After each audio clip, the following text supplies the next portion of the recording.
Hello, everybody. Welcome to the 5G Transformation with Open Source Spotlight from ONF. I am very happy to introduce today's talk on 5G Cloud Native from RAN to Core. And we have with us our colleagues from Intel, Christian Maciocco, Sai, Asim, and Shilpa. I will let each and every one of them introduce themselves. Christian, do you want to start? Sure, thank you, Oguz.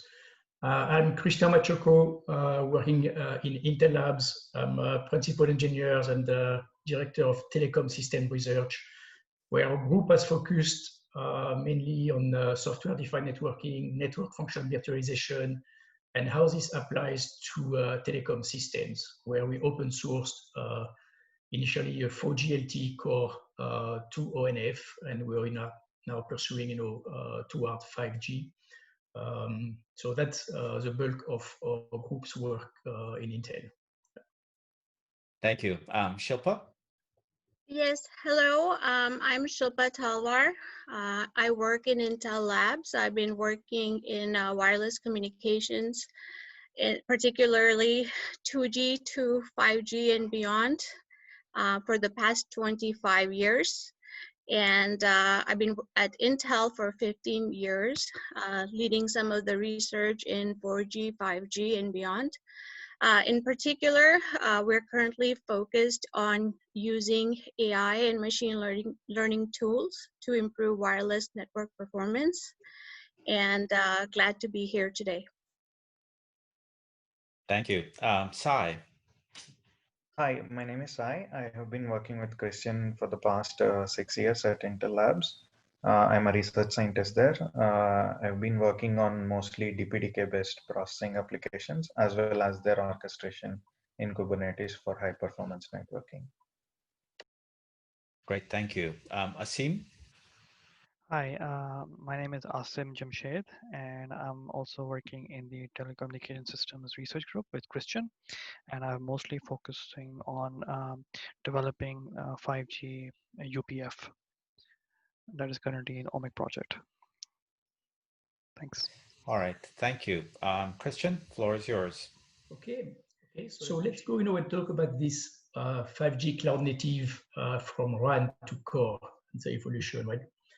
So we take a look at disaggregated network infrastructure from the core to the RAN, the transition toward 5G. Some of the work we do, and Shilpa mentioned, in near real-time RAN information controller and services, machine learning-based services. And we also did a demo of a dual mode 5G UPF in operation. So we have seen, the network infrastructure to have an open network infrastructure specifically for 5G to accelerate edge deployment, right? On this picture, you can see, from the device through the access network, through the core. Over the last few years, probably since 2008, 2009, there has been this movement toward SDN, software-defined networking, and network function virtualization. And we started to disaggregate the core and disaggregate the RAN. What does this mean? It means, splitting the control plane from the data plane and splitting also RAN functionality in multiple components, right? So we have a disaggregated core and disaggregated RAN, which today can run on a high volume server, available widely in the market, or on programmable devices, such as, programmable switches, for example, from like Barefoot Network switches. Right? Now, moving toward 5G, we see a new set of applications, right? We have a lot of visual cloud applications, immersive media, cloud gaming, media analytic, all the smart cities, vehicle-to-vehicle application, which will require a lot of processing at the edge of the network, right? And with 5G, it started with 4G, but with 5G, we definitely see the access and the core, trying to move closer and closer to the edge of the network, where this data can be analyzed at the edge, processed at the edge without having the need to ship the data over the network, right? And so, first we'll start to take a look at the mobile core disaggregation, right?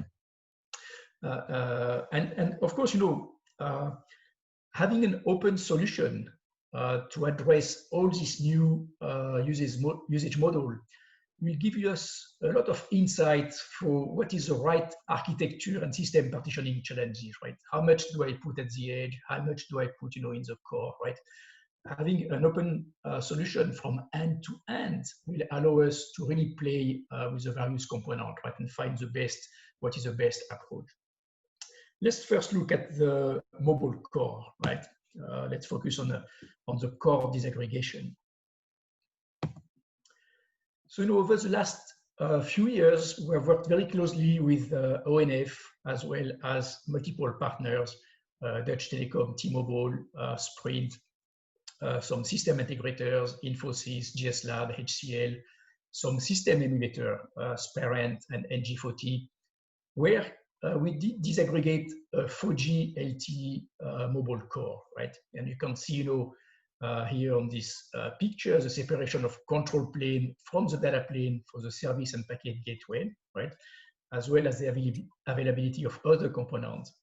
Now, we did this in the ONF environment, where in ONF, we have been able to take software from open source to deployment. And the way it worked, some of the telecom partner in ONF define what we call a reference design, which means this telecom partner commit for field trial and potential deployment. And this is what happened with this project called OMEC, Open Mobile Evolved Core, where Dutch Telecom, T-Mobile did commit for trial and deployment in Poland for fixed wireless access. We're able to take the project through its life cycle, basically all the way to deployment. Today, this is in operation in Poland, and the T-Mobile network for fixed wireless services. It's running in production deployment, where they use the service and packet gateway interoperating with their own components, their own MME and their own HSS and PCRF, right? But, it's a first step toward, a full open source network deployment. So we try to build on this success of having, an open source software going from software toward deployment, and we need to transition this toward 5G, right? As the 5G network is coming up. And so for 5G, we say, okay, it's a lot of changes, right? Complex control plane, and we started with UPF, user plane function, which is the gateway of the 5G network, right? And so we want to design UPF, which is itself disaggregated. It has a slow pass or control plane. It has a fast pass, right, as a data plane of the UPF. It interacts with the SMF through standard interfaces, right, N4 and using PFCP, the packet forwarding control protocol, right? But we want this UPF to have a common slow pass, but you can have a variety of fast pass, right? You can really tailor the fast pass to your need. Maybe a full software fast pass, or maybe a full hardware fast pass, or a hybrid fast pass, a combination of software with some hardware acceleration, right? And working very closely with ONF here, this is, what we're coming up with, right? So starting from the left side, you can see here the slow pass of the UPF. And today we do have like two fast pass, right? A fast pass, which is a hardware-based fast pass using the Tofino programmable switch. And this is where the P4 pipeline is currently being developed by ONF, running on the switch, right? At Intel, we are focused on a software fast pass running on Xeon, scalable processor, and we'll go into details about this software fast pass. Now, as mentioned, if you have a software fast pass, I can go and offload some of the functionality to accelerators, maybe IPsec, for example, right? I can have some, IPsec hardware to accelerate the encoding, decoding of the frame, right? And with the software FastPass, I also have the flexibility to support the full 5G pipeline requirement. This includes supporting hierarchical QoS, quality of service, where I need to have, a lot of queues per flow, per users. I can support DDN, which is download device notification, where the cellular core will hold the data until the IoT device, for example, is waking up because it went to sleep, right? So I need to hold the data. We can do DPI, deep packet inspection, which the PFCP can very large user tables, right? Millions of users. If they don't fit in the CPU cache, we'll go into memory, and if worse come to worse, we could go to disk, right? And we could also use some of the platform feature offered, for example, by Intel platform. DDP, this is offered by the NIC, the network device, and it stands for dynamic device personalization, where you can ask the NIC, you can program the NIC to do some hashing on some field all the way down the path. Basically, you give an offset and a length, and this would be the keys the NIC we use to hash and put the packet in various tables. Right? We can use dynamic load balancing. It's a feature of the CPU also coming up, as well as SGX, secure enclave to protect the software and protect the data against malware, right? Against people trying to tamper with the data. And we have used SGX for the T-Mobile deployment. Now, if we compare against the hardware FastPass, obviously the hardware FastPass has tremendous throughput, right? Today, the switch Tofino 2 can achieve 12.8 terabits per second, right? Which is significant throughput, and has a much lower latency and jitters on software, right? And so that's why we also want to support the hardware FastPass. We can have the pipeline defined on P4 running on Tofino, and Tofino will need some assistance to do some of the functionality of the 5G pipeline.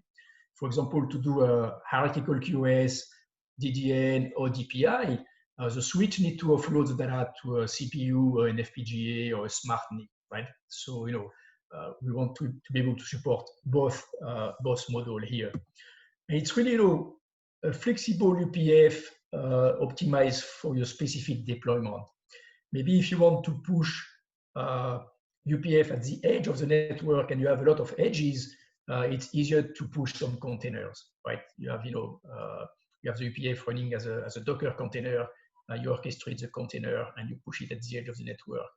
In your central office, you have your hardware-based UPF, as you have more power, more space to host the switch and maybe an FPGA going along the switch, right?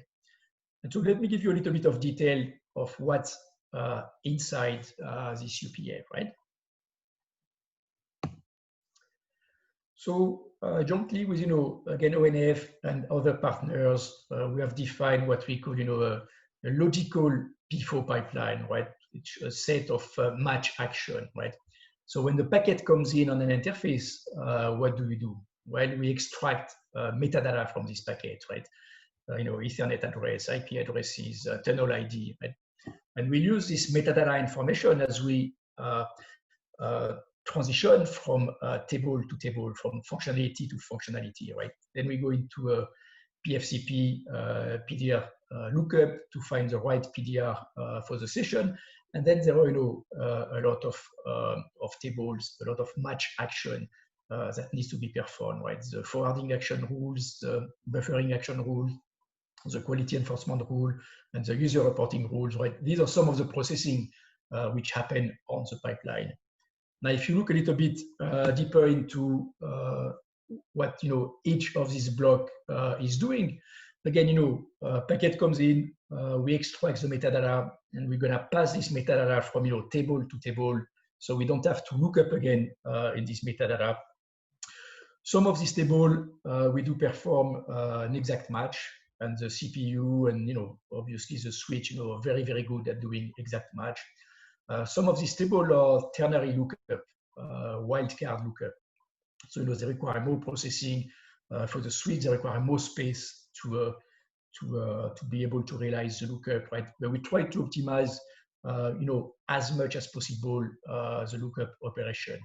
At Intel, for optimizing lookup, over the years, we have worked very closely with CMU, Carnegie Mellon University, to come up with some scheme, one of them being Cuckoo Hash, to do a very, very efficient lookup for very large table, very large number of users, and not drop, drastically in terms of throughput as you add entries in the table, right? So we are using, all of this technique to optimize packet processing. Now, this UPF, as well as all the other components that you saw in the overall mobile core, right? The control plane component. The UPF itself comes as a data plane and a control plane. Each one of these components are containers, Docker containers that we orchestrate with Kubernetes. And we need to optimize throughput for the containers to make sure we reach, high performance, the highest performance possible, right? And to do this, we do what we call, we use some scheme which I'll describe soon. So what I want to point out here also, that the UPF here is a dual mode UPF. We support 5G as well as LTE. If your control plane supports PFCP, we'll understand, the PFCP messages, and we can operate in 4G LTE mode. Sprint and GSLab did contribute in ONF 4G LTE control plane, supporting PFCP and the SXA, SXB, or N4 interface, and we have been using, this control plane to also manage this UPF, to add, remove session, and modify session in the UPF, right? And so today, this UPF is interoperating with a system emulator, a cellular emulator from Sparent, as well as some other emulators, right? But it is also deploying Aether edge network and operating on a 4G LTE network, and we'll describe, all of this, and you'll see some demos for this.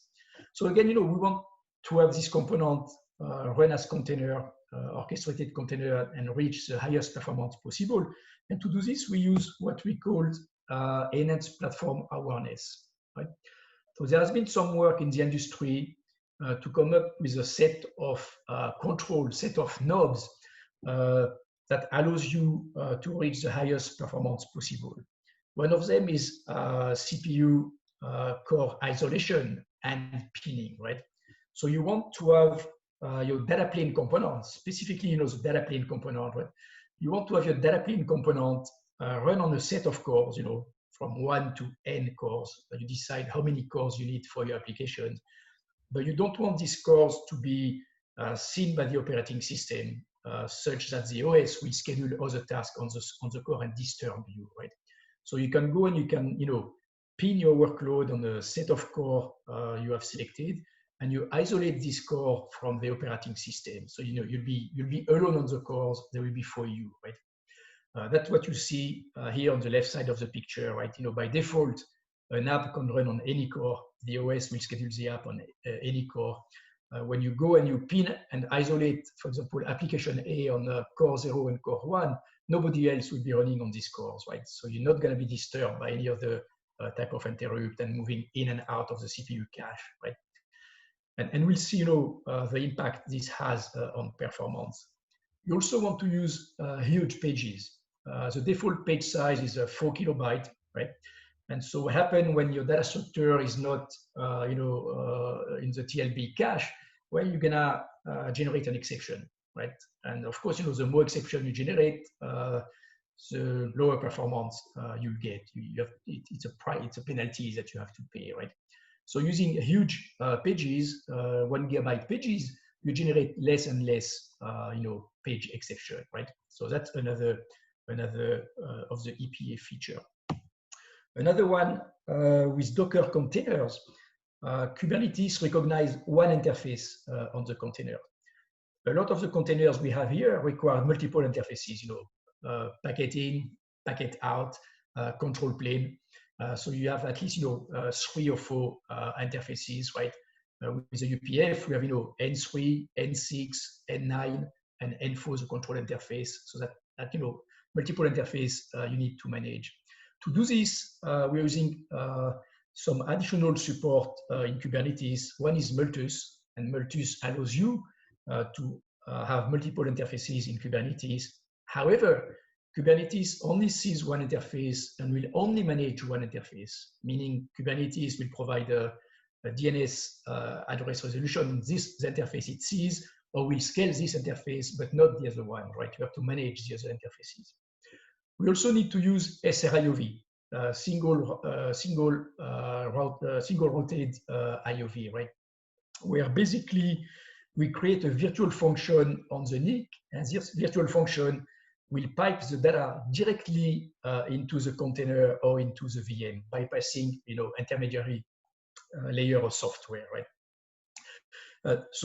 And you can see here a logical representation of a DPDK application with an SRIOV plugin, right? Having the virtual interface come inside the container and they're managed by the Multus plugin.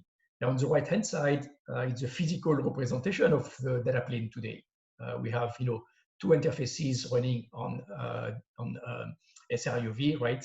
It's a DPDK-based application. And there we have the default interface being recognized by Kubernetes, which is a control interface of the container. Now, when you use, all these knobs, I know they have definitely some performance impact. If we take a look at a native implementation, a bare metal implementation, right? No containers, no orchestration, running in user space, a DPDK application, we achieve, a certain rate, right? 1.5 million packets per second, at an average packet size of 300 bytes. When we run with Kubernetes and we have all the knobs turned on, we achieve the same rate, right? We have at a 50K granularity, so +1, -1, we're at the same rate here running on Kubernetes. We achieve, the same performance that we can achieve with bare metal processes. And you can see, for example, if I take one example, if I don't pin the CPU if I don't pin the application to a set of CPUs, that I don't isolate the CPUs from the operating system, and I have someone making noise. Making noise is, another application on the side, using the cache, using the memory, right? You have a noisy neighbor, right? A noisy container, a noisy VM on the side. You see that you can pay, a significant price, right? Your performance will drop dramatically, right? And you can see also, if you don't use huge pages for this specific application, you're about 15 to 20% lower in terms of throughput performance, right? So these are some of the EPA features available, which we have implemented today in the solution we have with ONF, right? There are other features, right? We run also with AFXDP, right? We can use DDP, again, the device data personalization, where we program the NIC to do the hashing on what we call the inner IP address of the GTVU packet, right? Which is the UE IP address instead of the outer IP address, which is the inode B IP address. So doing hashing on the inner, obviously you have more devices than you have towers, right? And the entropy is better to do, a better hashing into the various queues, right? So in terms of deployment, today we are deploying this software both in the Aether network, as well as, again, being tested with Parent and other traffic emulator. So with Aether, for example, we have used these containers in a public or private cloud, right? And today we've used both, Google Cloud and Azure, right? These containers are protected using Intel SGX technologies, right? So, if you have an untrusted cloud, I can protect my container and the content, have some, level of comfort, right? That nobody will take a look inside what the software is holding, right? Aether, which is developed by ONF, basically provide management for, day 0, day 1, day 2 type of operation, right? they help you set up the machine at the edge. How do you install Kubernetes? So they use, Rancher to set up the machine. How do you define the flows, the services between all these components, right? And then once we have this, we can push one of the containers, the data plane, for example, at the edge of the network, right? So the data plane is right there, right next to the radio, right? And today you can see on the top right here, we run some services, cloud gaming. We run a capability, basically multi-RAT, right? Generic multi-access, multi-radio access technology. We run this capability in the cloud. We run this service, the game in the cloud. But they're also containers, right?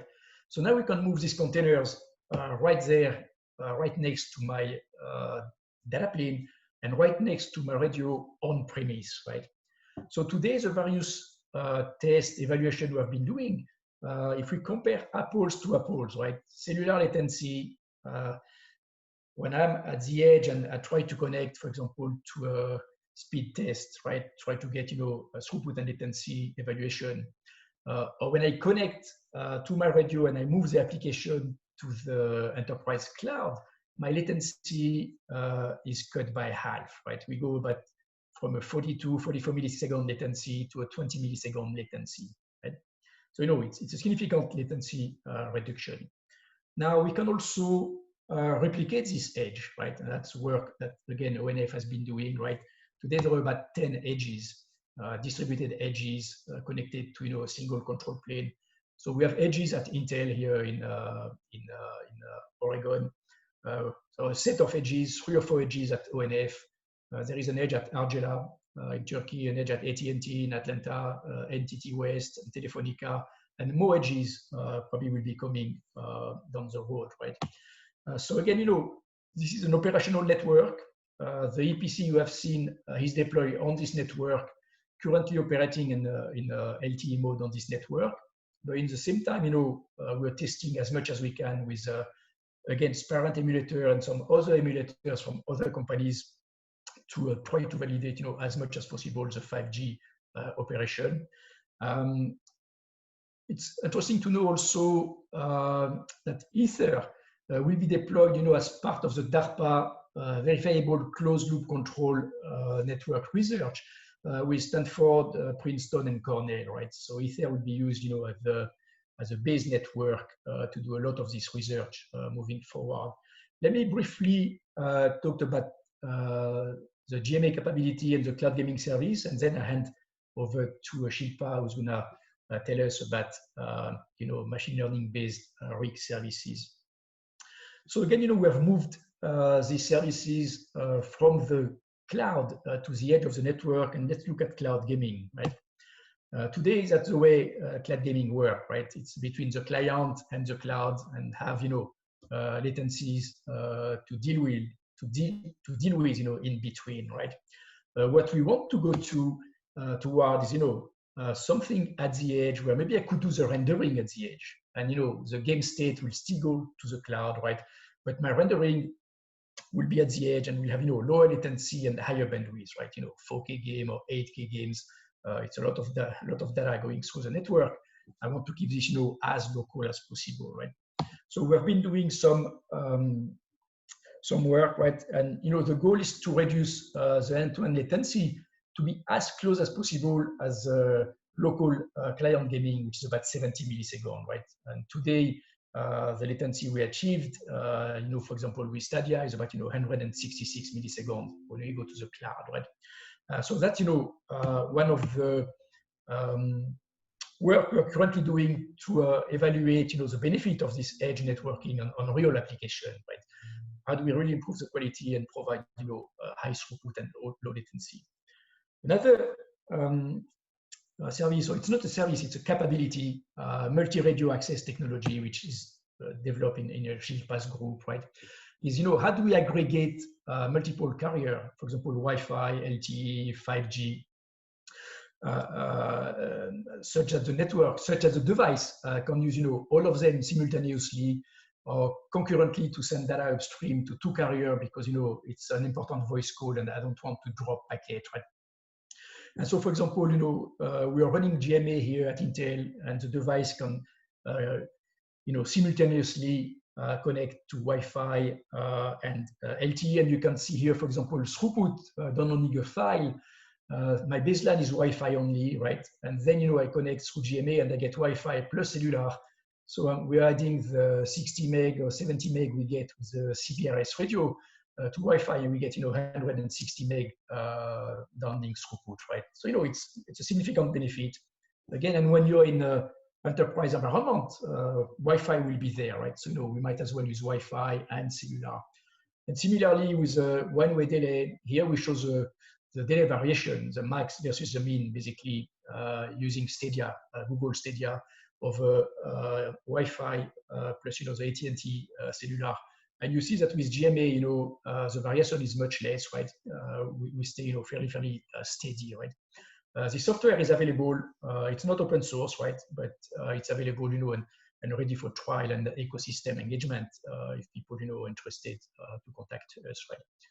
And so, having said that, we have taken a look at the core, some of the services we run at the edge, and the evolution toward 5G. And maybe it's time now for me to hand over to Shilpa so she can tell us about, the work we do with the RIC and machine learning-based RIC services. All right. Thank you, Christian. So this is relatively new. We started this work with Christian and ONF this year. And we're basically looking at this disaggregated RAN architecture and then developing the RAN intelligence controller solutions to manage the network. And actually, our team is looking at the physical layer as well as the network layer. But initially, we're focusing on two initial services. So as you can see on the left-hand side, there's the RAN intelligent controller and the services. Multiple services can be enabled here, radio resource management, mobility management, QoS management, etc. And currently, so we're focused on traffic management as well as connection management using AI and ML algorithms. And the services that we're enabling are going to be using these open interfaces provided by ORAN, but not open source. So I just wanted to point that out. We're also working in ORAN to enable the interfaces. So as you can see, the E2 interface, which connects the CU-DU to the RIC, where we need to get measurements from the DU to the RIC to manage the network. So we are enabling the measurements that are needed. And we're also working, or we're actually planning, we're beginning to work in working group 2 as well to extend the AI and machine learning frameworks to enable more advanced services. So next slide. So the first service that we're looking at is connection management. And here the idea is that, the UE will select the best radio or the best radio band based on the network conditions, the radio conditions, etc. And this is relatively longer time scales. It's typically 50 milliseconds to 500 millisecond update rates where you, reselect the UEs, which DUs that they associate with. And this will help us, in cell association as well as load balancing of the network and managing the quality of service for the various UEs.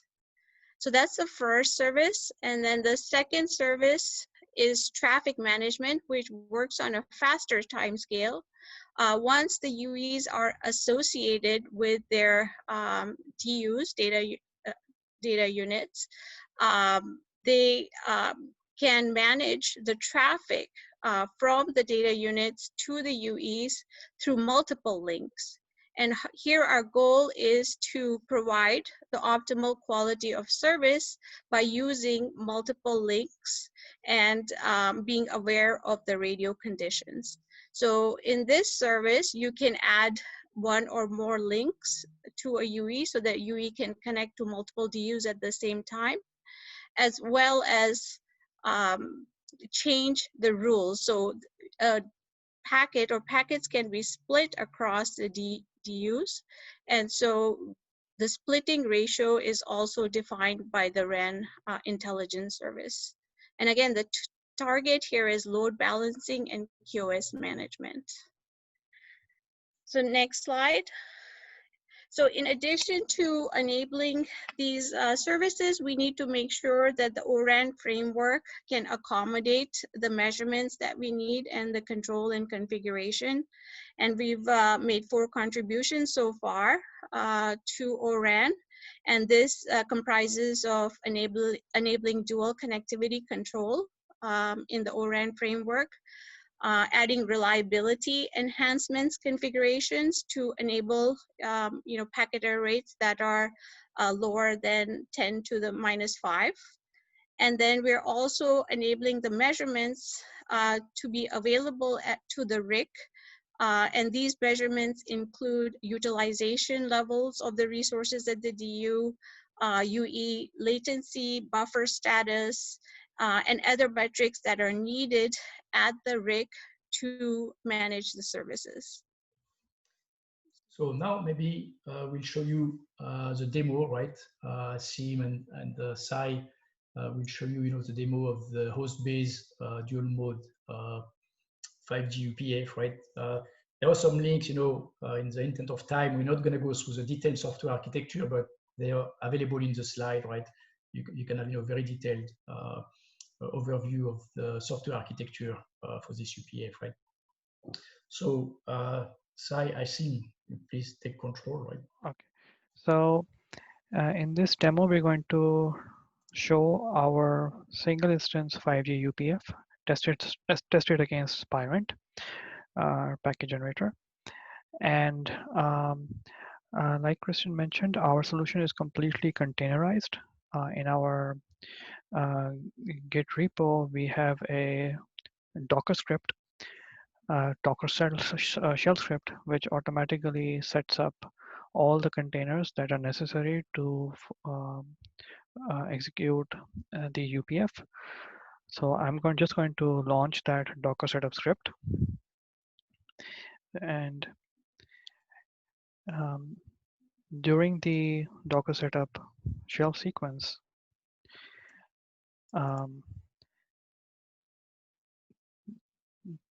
the script will set up the environment for the Docker containers and also set up the processes. In this version, we are going to be using AFXDP version of the Network IO. We have one single N3 interface, one N6 interface. Both of them will be talking over AFXDP sockets. And then we have another controller process running in its own container, which is going to be communicating with the N4 interface using normal BSD sockets. So if I were to... So we do use AFXDP here. We do support also DPDK, right? It's up to the user to select which type of interface it wants to use, right? Yes, that's right. Yeah, thank you for reminding me. So yes, N3 and N6 ports, like Christian mentioned, are fully compatible with DPDK pole mode drivers as well. So if you were to see the listing of all the Docker containers, I'll highlight the few important ones. This BEST-D is will be running our main 5G pipeline, UPF pipeline. We have another process running in a different container, which is called PFCP iFace controller or PFCP agent controller. This will be responsible for communicating with the N4 interface. It understands PFCP traffic and it translates all the messages into gRPC-based messages, which are then sent to BEST-daemon. The main UPF that is running on BEST-daemon can only understand messages on gRPC channel. Now we can see that all the containers have been spun up. One of the containers over here has an HTTP service running, And I can show you what kind of an interface it shows. The HTTP container, actually HTTP server container, exports a full visualized uh, representation of our pipeline in a neat directed cyclic graph fashion. You can see that it starts off with two import modules. One is our N3 interface, the other is our N6 interface. It's going to read packets in batches, and it will transfer packets in batch format to all the follow-up modules. The first few modules in line are mostly related to validating the packet headers. And based on the packet header information, they will traverse the pipeline graph till we reach the main shared portion of the pipeline. This shared pipeline is shared both for uplink directed packets and downlink directed packets. So you can see that one of the most important modules of the shared pipeline is the packet parse module, which is going to read the metadata information of the incoming packets and store them in a common scratch space. And then based on the information on the packet headers and the metadata header information, there's going to be a PDR lookup, which means that it's a session lookup match. It's a ternary based match operation. And depending on the direction of the packet, whether it's coming from N3 interface or N6 interface or even N9 interface, the packets are going to get routed accordingly. So for example, if the packet is coming from the N6 interface and it has to go to N3 interface, GTB recap is not really needed. It's going to follow this direction. For all packets that are coming from N3 interface, they need GTB decapsulation, they will follow this direction. Then we have some basic counting module that is going to collect statistics for URR. And finally, the next module in line is the forward action rule lookup, which is going to decide what kind of action needs to be performed on the batch of packets. Once again, depending on the source of the package, whether it's coming from N3 or N6 or N9, different packets will be routed in different direction. So for example, if the packets are meant to be sent to the N6 interface, they will follow this route. And if the packet need to be sent to N9 or N3 interface, they will follow this route because we need GTB encapsulation for those. And finally, for a GTB encapsulated portion of the package, they need a checksum need to be computed to cover the outer IP headers to validate the checksum of the payload, including the outer IP headers. And then once the forward action rule is executed, the batch of packets are going to follow different direction depending on the destination, whether it's supposed to go to the access side or the core side of the UPF. So this is the general idea of how the pipeline is visually represented. Towards the end, the last few modules have to do with the outgoing outports of the data plane pipeline graph. This one is for N6 and this one is for N3. So let's see how this graph changes or how the graph gets animated when we run a Spirent traffic generator against it.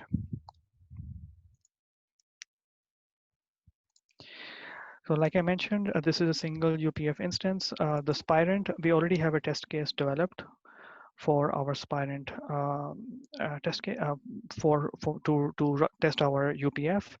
This is the general layout of how the Spirent traffic generator is going to blast traffic against our system under test, which is the green box, our UPF.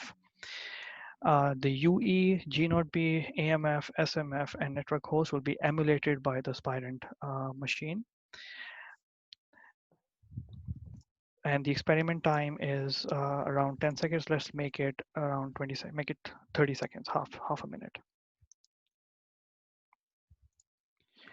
So once we launch the test, let me show you what the PFCP IFS controller is going to get, which is our controller app, which is talking to the endpoint interface, you will see that it started getting PFCP messages coming from the Spirent's emulated SMF.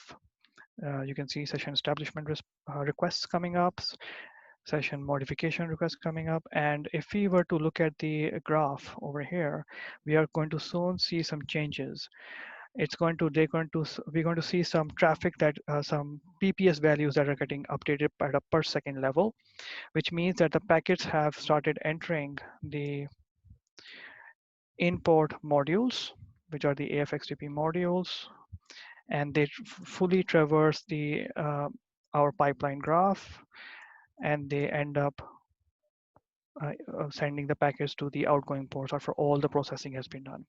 The experiments gets finished in 30 seconds, and the Spirent SMF sends session deletion requests once experiments ends. If we look at now the results reports tab of Spirent, you're going to see that the total number of packets sent by both endpoints, the UE as well as the application server or the network host, are same, which means that all the packets that were sent from either endpoint do reach the other endpoint. For the L3 server, the same numbers. This is pretty much the entire experiment that I wanted to show you. And I actually would ask Christian to take back the control. So, as mentioned by Asim, we've been using here Spirent landslide traffic generator. There are some slides, from Spirent, some detailed slide also in backup, and you'll see how we use. So, there are a lot of work that still need to be done, right? As you know, the control plane of 5G, SBA series-based architecture, it's a lot of component, right? And there are significant opportunities for people to come, collaborate and contribute, with system integrator, with operators and other partners, NF. For the UPF itself, there are still opportunities to add, a lot of functionality. For example, we want to add time-sensitive networking to the data plane, right? So, a critical aspect for IoT, industrial type of network, right? So, it's a call for participation, right? Please join and contribute, right? That will make the architecture and the technology advance further, right? And so, as a summary, we think if we have an open source solution from RAN to core, right, we create a vibrant and healthy ecosystem, right? People will be able to play where their strengths are, right, and contribute really where their strengths are, right? And this new workload, all the visual cloud, industrial IoT, smart city, car to cars, right?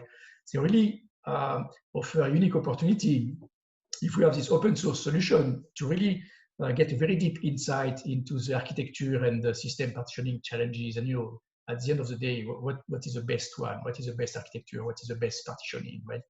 And you have, again, the opportunity to join, right? It's an open source, open forum. So we have the opportunity to join, contribute, and make it a successful architecture and technology evolution.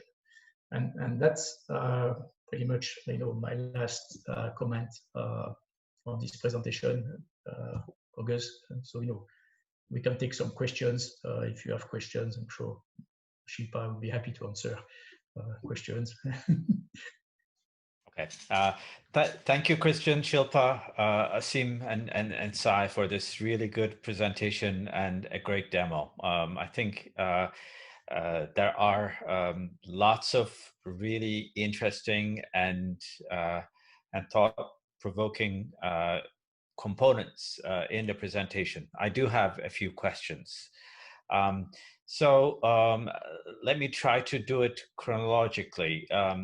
One of the first things that you mentioned was how for the OMEC, the open source EPC, that we have T-Mobile Poland deployment, and that's a big success story for the open source community to see EPC find its way in a tier 1 operator's production network.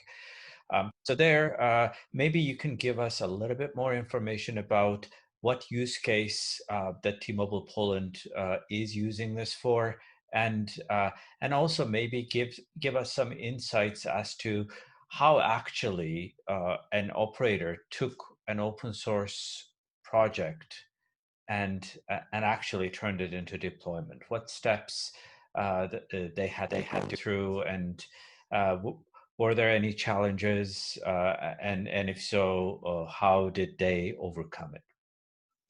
Yes, so let's start with the usage model. You know, it's for fixed wireless access, right? And this seems to be an interesting usage model for various operators as well as cloud service providers. And actually now, you know, with COVID, where people being, you know, stuck at home and working from home, you see a lot of operators or service provider wanted to upgrade their infrastructure, right? Being their, you know, wired infrastructure, wireless infrastructure, and fixed wireless access seems to be one way to provide, you know, last mile bandwidth, right? And that's the usage model that Dutch Telecom, T-Mobile Poland is pursuing today in Poland, right? And as they start to deploy in Poland, they want to deploy to what they call their national countries, NATCO, which are other European countries where T-Mobile operates in Europe, right? Now, how does it go from an open source software to deployment? Well, it goes through some pain because, you know, yes, the software works, for example, you know, in the repos, right, and with system emulators, and you debug, and it runs for, you know, for weeks, and you're very happy. And suddenly you take it and you put it into an operator environment, and you know, the traffic patterns, the packets are very different, and you have to deal with, you know, a lot of issues, right? So we work very closely, you know, few people from Intel, Ashok, and Somnat work very, very closely with Dutch Telecom, T-Mobile, as well as with the system integrators. We've worked with HCL, which work very closely with T-Mobile to debug the system, you know, for a couple of months with real people, real traffic, right? So that was, you know, step number one, to get some reliability and confidence that the software is working in a real environment. It takes some time. Another issues which came up after, right? Because you run in a production network with real users, you do need to have lawful intercepts. That's, you know, regulatory requirement, you know, in the US and Europe, I guess, you know, all over the world, right? You need to be able to intercept the traffic. And so, you know, we didn't have lawful intercept. So T-Mobile was able to get a waiver from the regulator to run the software for a few months with real people, real traffic. But then when the time period elapsed, we had to suspend the production deployment, right? And so, again, you know, Ashok, Somnat from Intel, working with the third-party companies, they developed the LI interfaces and some of the LI component, and it should be ready, you know, next month to resume basically production deployment, right?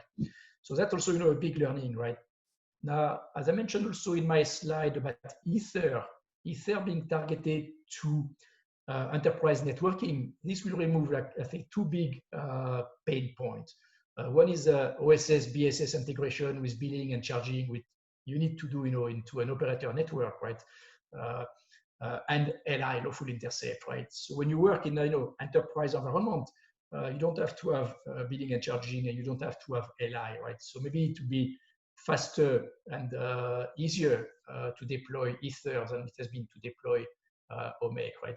But hopefully now, you know, OMEC is at a fairly stable point, and other operators might start to be, you know, interested again in this fixed wireless access deployment. We know that some service provider, cloud service provider, you know, some big cloud service providers are also interested in this type of deployment. Great, thank you for that insight. So moving forward, I think the dual core realization by effectively disaggregating the user plane into functional components and realize them as fast path and slow path is great as well. And the fact that with the community now we realize two fast paths, one software-based and one hardware-based, is really also great as well. So there are two quick questions. One, the software and the hardware-based fast paths, when you talked about them, you gave them the pros and the cons, and they appear here to be very, very complementary. Where one excels, the other is sort of secondary, and vice versa. So from that, it immediately occurs to me that this is prime for maybe simultaneous use in the context of maybe network slicing, where one type of traffic, one type of group of users may actually be handled by a software-based fast path, while the others with hardware-based. So is there any effort going in that direction of utilizing them both at the same time, and using again a software-defined programmable slice description to identify and forward flows to different fast paths? You're absolutely correct. They're very complementary, right? For example, if I take an industrial IoT environment where I know the number of devices I'm going to get, right? And for example, my number of cellular devices I'm going to get talking to the network. I know they fit in the cache of the programmable switch, right? I know I need, very, very tight latency, no jitter, right? The lowest possible jitter. Hey, that seems to be a very good fit for my programmable switch, right? Nobody will beat the switch for this, right? Yeah. Now, if I'm in an environment where my user base will grow, I'm gonna have flows coming in and out of the network. I need DPI, I need some of these features. The software aspect here is flexible, right? And so, yeah, definitely we have not done yet, the slicing work, but it's definitely high on the list, on the wish list, right?